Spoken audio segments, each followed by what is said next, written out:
everyone! I've decided to make this YouTube video because I know a lot of my friends and family wanted to find out what I got up to in Africa last year, and I thought YouTube was a really good way of doing that because I know it can reach a lot of people that might want to have a look at what I did, and also for myself because I know my memory is really terrible because of my dyslexia, so I thought this would be a really nice keepsake for myself that I could look back on in the future, so I hope you enjoy. I found a trip with G Adventures which went to 7 different countries, and it included safaris and wildlife and also a bit of beaches. I thought it was the best trip for me because it included everything that I really like to do. It's for a whole month from the 1st of November till the 29th of November. The flight was from Manchester to Doha and Doha to Johannesburg. This was the first time I've ever flown alone before, so it was quite fun. I also got 3 seats completely to myself on both flights, and they were long flights, so this really helped. I just slept the whole journey and I didn't get a chance to even worry about where I was going or what I was doing until I actually got there and in the hotel. I didn't get a chance to explore the hotel when I first arrived because it was 3 o'clock in the morning. All I wanted to do was sleep after such a long flight. So when I woke up the next morning, I was surprised to see that there was like a little animal area. It looked a bit like a farm, but with like deers and ostriches. It wasn't like a normal English farm, but it was really cool to wake up to. I just walked out the little door from a hotel room and found all these animals. After exploring the hotel for a little bit, I got told by one of the reception staff that I had to change rooms. Because they put me in the wrong room, I was supposed to be in with somebody else that was going on the tour with me, so this gave me a chance to meet the person that I was going to spend the whole trip with. We also got told there was going to be a meeting with the rest of the group that evening, so we went down and had a little icebreaker, and we got told about the trip and what to expect and what was going to happen in the morning. After the meeting, we all went for some food and then got an early night because we'd have to rise really early in the morning for our first proper day in Africa. The first day was way more eventful than I thought it was going to be. I honestly thought it was just going to be a full-on travel day, but actually we went and saw rhinos, so it was a really fun experience. It started off with us packing our bags out of the hotel, checking out of the hotel, and then seeing the big vehicle that we're going to be travelling in all month. This is called the Lando. It's a special G Adventures overlanding vehicle for Africa. It was bright purple, you couldn't miss it. It was really spacious inside. There was place at the back for the tents and for the luggage. On the bottom it had like little doors in it to get all the food out and all the tables that we'll need. Everything we were going to need for the whole month for it being a camping trip. It was huge. And it was bright purple, and we got lots of stairs by a lot of locals in it, so it was very fun to travel in. We packed all of our luggage into the Lando and set off to the border of Botswana, which was where our trip was going to start. The border was a very weird experience because I've never done anything like that before, other than obviously going through airport borders. And it was quite a funny experience as well because it was the day, I think it was the day after South Africa had just won the Rugby World Cup over England. So there was loads of jokes about the fact that I was English and the fact that they won, so that was a very fun experience and it really lightened the mood and made me less nervous about it, so that was really helpful. So after getting all the passport stamps, we made our way to Kama Rhino Sanctuary. Once we got there, like literally the minute we got there, they piled us all off the Lando and then straight into a safari vehicle. I remember getting into the truck and driving over the bobbly roads and going out looking for rhinos. It took us a long time to find them, but when we did, it was amazing.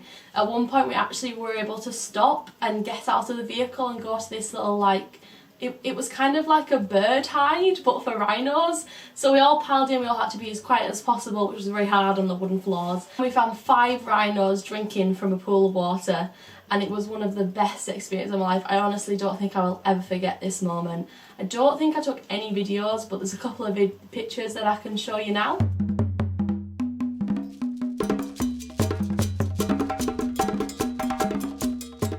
We drove back to where we were going to set up camp for the night, and this was an experience in itself. The campsite was just complete sand, like really, really deep sand, so it was very hard to walk on, and we had to set up our tents for the first time. So we got a little briefing about how to set up the tent, the safeties around the campsite, because obviously we were in the middle of a sanctuary, so we could have had rhinos in the campsite, we could have had any type of animal come in to visit us in the night. They told us that if we needed to go to the toilet, we had to take a friend. The toilets were miles away, and of course I needed the toilet in the middle of the night. I had to wake up the person I was sharing the tent with to come with me. It was pitch black, we couldn't see a single thing, and we didn't know what animals would be surrounding us at all. But we made it and we were fine, and I promised myself that I would never go to the toilet in the middle of the night again the whole rest of the trip, because that was a terrible experience. The day after, we travelled further up Botswana to the Okavango Delta. This was where I got the chance to take a flight over the Delta.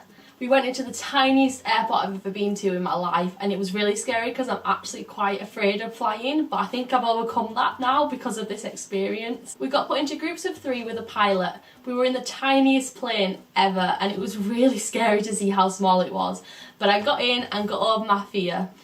There wasn't much water where we were flying over because there was a drought at that time. I'm not sure whether there still is.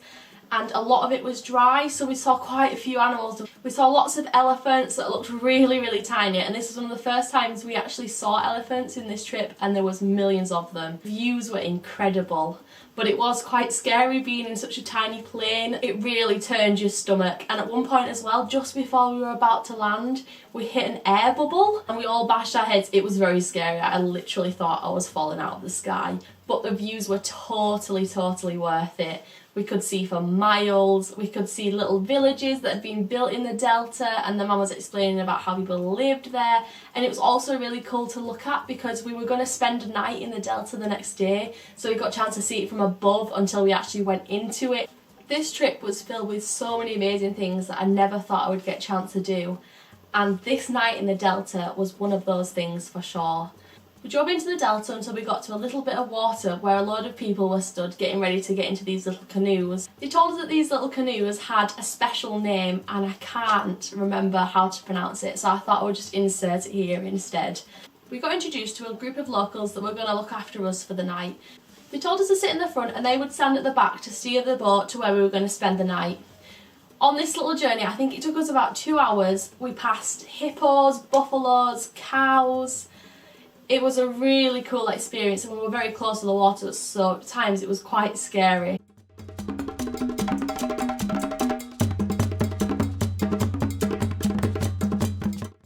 After making our way through the Delta, we found our spot where we were going to set up camp for the night. After setting up camp, they showed us all the different areas that we needed to know about and how to be safe in our surroundings. But the one thing they showed us was the toilet, and this was a whole nother experience in itself. There's a hole in the ground with a metal frame of it with a toilet seat on it. They placed a shovel and a toilet roll a couple of metres away from the toilet, so you knew that if the shovel and the toilet roll were missing, you knew that somebody was on the toilet and you couldn't go then. When they were showing us around camp, they explained that when it got dark, we had to be extremely careful wandering around the camp, because obviously we were in a wild area with lots of wild animals, and they explained to us that we must always carry a torch with us in the dark to shine the light around the tents and around the toilet or wherever we were going to go in the dark for glowing eyes, because if we saw anything that reflected the light, we had to get straight back into the tent because it meant there was a wild animal out there and it was not safe for us to leave. So after the experience in the toilet in the Rhino sanctuary, I decided to make sure I did not drink anything before I went to bed, so I did not have to experience anything like that. If I'd gone out of the tent and saw something reflecting the light back at me, I think I would have freaked out. So I'm so glad that I did it that way and I experienced it the first night instead of this night for sure. They took us on a walking safari. This was probably my least favourite safari we went on the whole trip, but it was still really cool because we walked around and we could get really close up to certain things. The unfortunate thing was we didn't really see very much and there was a lot of flies. This was like the first experience with the bugs because they were everywhere because it was hot, but it was one of the first times I got to experience a proper African sunset and it was beautiful. We saw a herd of zebras running towards the sunset and honestly it was amazing. Once we'd done the walking safari, they took us back to camp and they'd set up a campfire, which was a really, really nice idea. We had a proper meal cooked on the campfire, and then the locals that were looking after us for the night put on a little show for us. They did lots of songs, they expected us to come and sing with them, they did lots of dancing.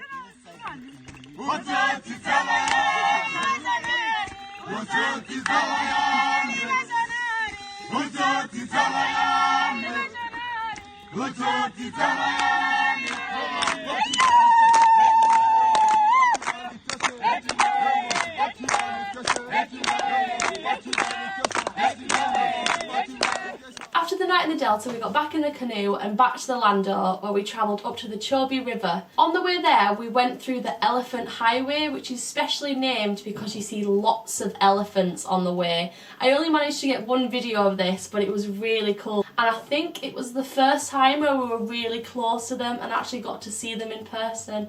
The next day we made our second border crossing from Botswana to Zimbabwe. When we arrived at the campsite, we got introduced to a group of women who were going to cook us some dinner. We had the chance to taste a proper Zimbabwean meal that they'd created for us. They were the local women's club, and the women explained to us how G Adventures helps them, and it was really nice to hear that we were actually helping people on our trip and also what good G Adventures were doing. The meal that they made us was very interesting. It had vegetables, we had a little bit of fish, there was a little bit of meat, but we also had this thing called sada, which was like a white sticky rice type thing. You had to put your fingers in it and mould it like Play-Doh and pick up the food with it and then eat it in one mouthful, pick up some sauce with it, and this was really interesting. It was actually really tasty. This campsite that we stayed at was right next to Victoria Falls, and one day I went out to explore the falls and truly see how amazing they are. Unfortunately, because of the drought in Africa at the time, most of it was dry, but the bits that weren't were amazing. Also, during the time at this campsite, we had a changeover of groups because for some people in the group before this time, this was the end of their trip, but for me, I got to move on, and luckily it was with the same tour guides, so we got another group that joined us, and a couple of new people came to join us, so this is really cool because we got a whole fresh new group of people. It was time to move on to the next half of the journey. It was time for another border crossing from Zimbabwe into Zambia. We travelled up to a wildlife camp, which was also another one of the top campsites we stayed at because this one had a savannah. It also had a swimming pool where you could sit and look out. Unfortunately, I never actually saw anything cross the savannah, but it was beautiful at sunset. In Zambia, I got the chance to experience my most favourite safaris in the whole trip. We went into South Luangwa National Park and we saw so many animals up close because we didn't have to stick to the path, and we had a really amazing tour guide. We didn't get too far into the national park until we saw a huge herd of elephants. We must have followed these elephants for about 2 hours. We just sat and watched them, saw what they were doing. We saw them find water and cross the water until they completely crossed the water and we couldn't see them any longer. This was amazing.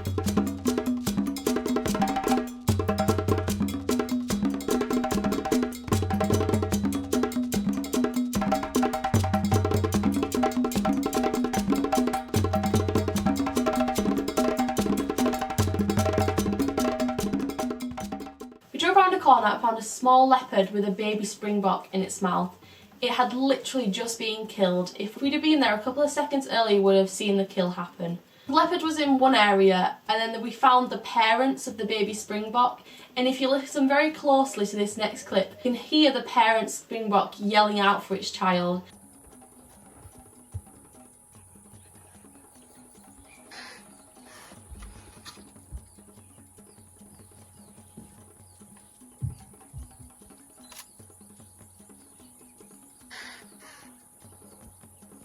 I think the man who was driving the vehicle realised that none of us were really enjoying seeing this leopard sit and eat this springbok, so we decided to move on, and we found a couple of buffaloes who had been stuck in mud, and we found a pride of lions that had found one of the buffaloes.